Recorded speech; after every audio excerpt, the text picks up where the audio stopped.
A história do mercado de ações e os grandes bancos. Uma jornada pelo século XIX e século XX. Nós vamos explorar a evolução do mercado de ações desde a origem até os dias atuais, destacando as intrínsecas relações com o poder e a influência dos grandes bancos e as figuras que moldaram essa história. Entre 1800 e 1850, você teve o surgimento das primeiras bolsas e bancos. No cenário do século XIX, a evolução industrial impulsionou uma necessidade de capital para grandes empreendimentos. Você teve o surgimento de cidades, centros comerciais como polos financeiros, bancos mercantis e casas de câmbio começaram a desempenhar um papel crucial na intermediação de negócios. As primeiras bolsas de valores. Bolsas como a de Londres e Amsterdã já existiam, mas ganham nova força e complexidade. Você teve negociação de títulos de dívida governamental e ações de companhia de navegação e ferrovias. O papel dos bancos na subscrição e distribuição desses títulos se tornou fundamental. Wall Street, o nascimento de um império financeiro. O Acordo de Bretton Woods, 1792, em que 24 corretores de Nova York assinaram um acordo estabelecendo regras para a negociação de títulos. O nome vem da árvore Button Wood, eu acho que se pronuncia Bottom Wood, sobre a qual se reuniam na Wall Street. Marca o início formal da negociação de valores imobiliários nos Estados Unidos da América. A fundação da NYSE em 1817. O acordo de Bretton Woods evolui para o New York Stock and Exchange Board, que mais tarde se tornaria o New York Stock Exchange, ou ANISE. A ANISE se estabelece como o principal centro de negociação de ações nos Estados Unidos. Bancos e casas financeiras desempenham um papel crucial na organização e no crescimento da bolsa. Os Rothschild, o primeiro império financeiro global. A ascensão de uma dinastia. Mayer Amschel Rothschild, de 1744 até 1812, foi o fundador da dinastia bancária de Frankfurt, na Alemanha. Estabeleceu uma rede de bancos com seus 5 filhos em grandes centros financeiros europeus: Londres, Paris, Viena e Nápoles. Pioneiro em finanças internacionais, empréstimos e governos e financiamento de guerras. Influência no mercado de ações e títulos. A vasta rede dos Rothschild permitiu-lhes ter informações privilegiadas influenciando mercados de títulos e ações. Desempenharam um papel crucial na estabilização de moedas e na emissão de títulos governamentais. A família Rothschild é um exemplo precoce do poder e da interconexão entre grandes bancos e mercado de capitais. A era dourada, 1870 até 1900, dos bancos de investimentos. A expansão industrial e financeira teve um período de rápido crescimento nos Estados Unidos, com ferrovias, aço e petróleo. Aumento da demanda por capital para financiar grandes corporações. No caso de ferrovias, você lembra que tem a história do Cornelius Vanderbilt, que ficou famoso por ter uma vasta rede de ferrovias. No aço, você teve o Carnegie, no petróleo, você teve os Rockefeller, né? Os bancos de investimentos emergeram como atores centrais na captação e alocação de recursos. E qual foram os papéis dos bancos de investimentos? Intermediação entre empresas que precisam de capital e investidores, subscrição de ações e títulos, fusões e aquisições. Figuras como JP Morgan se tornam sinônimos de poder financeiro e influência.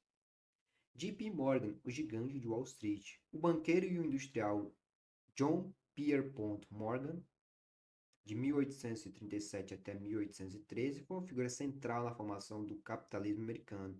Financiou e consolidou grandes indústrias como a General Electric e a US Steel. Sua influência era tão grande que chegou a salvar o sistema financeiro americano em crises. Poder e consolidação do JP Morgan. Liderou a formação de grandes trusts e monopólios, controlando setores inteiros da economia. Seu banco, JP Morgan Co., tornou-se um dos maiores e mais poderosos do mundo. Sua atuação gerou debates sobre o poder dos grandes bancos e a necessidade de regulação.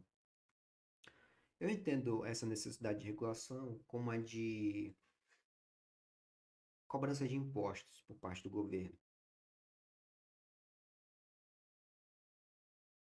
O crash de 1929, lições de uma crise. O que foi esse crash? A grande queda. Em 24 de outubro de 1929, você teve o início da maior crise financeira da história, com a queda abrupta dos preços das ações, levando à falência de empresas e bancos. Milhões de pessoas perderam suas economias e empregos. E qual foi o papel dos bancos e as consequências? Os bancos eles estavam fortemente expostos ao mercado de ações e à especulação.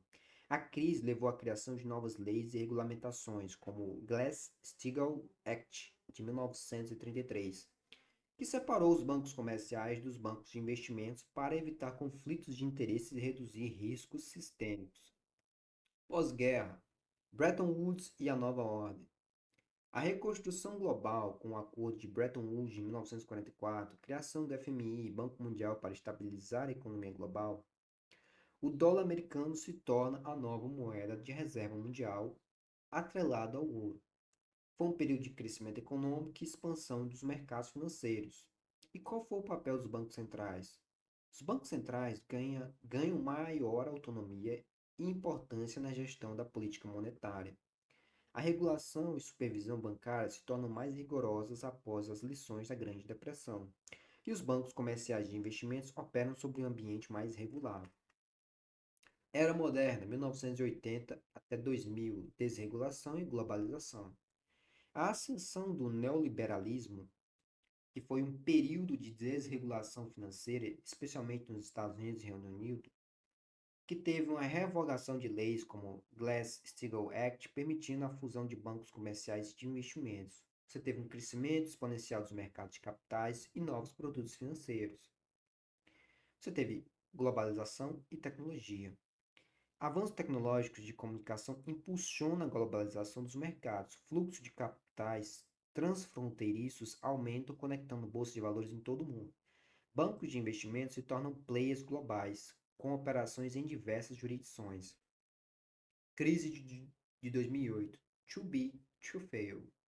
A crise financeira global teve como principal causa a bolha imobiliária nos Estados Unidos e a proliferação de hipotecas subprime.